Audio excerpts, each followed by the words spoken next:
We still have months of Trump speeches to get through till November, but it seems like Jon Stewart's patience for the candidate is already at its limit.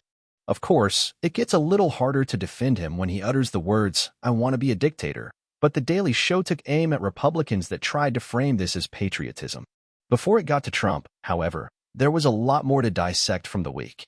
First, Stewart addressed President Joe Biden's change of demeanor during a House chamber assembly. Biden was emphatic about the State of the Union being a strong entity. The speech prompted a response from Alabama's Republican Senator Britt, who, to put it mildly, seems to have come straight out of a horror movie. Britt whispers at weird moments and uses a threatening tone that doesn't match the setting of the video at all. In related news, Stewart addressed Republicans' tendency to refer to themselves as more American than Democrats.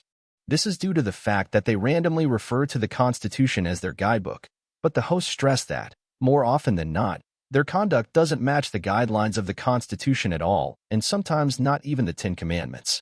Stewart then connected their rhetoric with their idea that Trump alone is the one who can enforce the values of the Constitution. But Stewart doesn't think this makes them patriots at all. How do democracies die? In the interview segment, Stewart invited best-selling author Stephen Levitsky, who took the world by storm when he co-wrote How Democracies Die.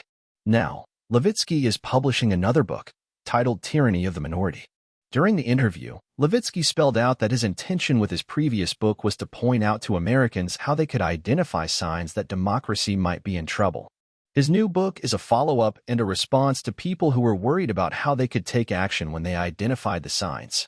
In order to do that, Levitsky had to talk about the creation of the Constitution itself and in what context it was created.